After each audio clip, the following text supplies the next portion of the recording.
nyo na lang. Hindi siya natatapon. So, ito po siya. So, yan! May tubig po to, guys. Kasi hindi natatanggal yung tubig. So, yan, guys. Kung gusto nyo po matuto, panoorin nyo po itong video na to. So, yan. Tuturo ko na sa inyo. So, yan, guys! So, tuturo ko na sa inyo. And, first, kailangan nyo muna ng bote. Kahit anong bote, guys. Basta boteng maliit. And, kailangan nyo din ng tissue. Kahit anong tissue, basta hindi wet wipes. So, yung white, tuwing, ano to? To yung ano po, tissue. Hindi po kailangan wet wipes kasi hindi po gagana yung experiment na to. So, first, kailangan nyo diba ng bote. And kailangan nyo din ng tubig. Pupunan nyo po ng tubig yung bote. As in, umaapaw yung tubig sa bote. So, wait lang.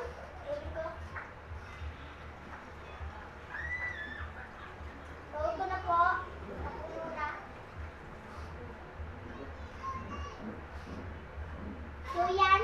Punong-puno na siya, guys. Kailangan punong-puno talaga.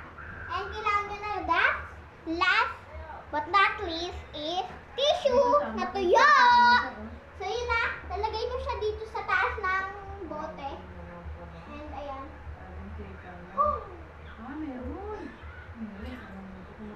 Ayan. So, tanggalin nyo na yung extra wipes. So, ito na yung kinalabasan niya. And, tignan na natin kung gagana siya. Diba guys, gumagana siya kapag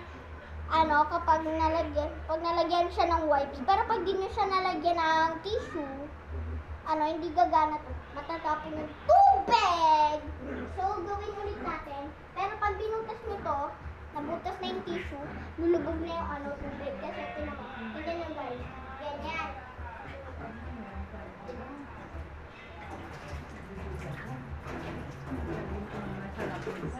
Diba guys?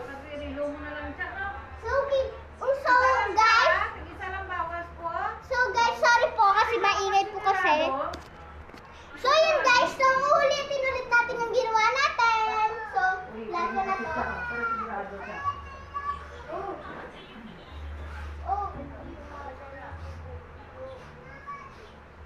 So yun guys, ito na po siya. And last one na itong tissue na to. Kasi isasarado mo pa siya eh. So yun guys, ito na. Kasi isasarado mo. Wow! Huwag kang makulit yan. Makulit ka sa akin ha. Makulit ka. Okay na yan, basta nakasarado na. So yun guys, so gawin ulit natin. Kahit ganun siya guys, di siya matatapon. Kasi kung dalawa, ganyan na siya.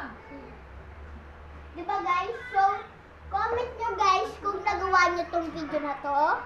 Pero kung di nyo nagawa is, ibig sabihin, hindi wet wipes yung ginamit nyo or hindi kayo sumunod sa aking ginamit na protocols. So guys, bye!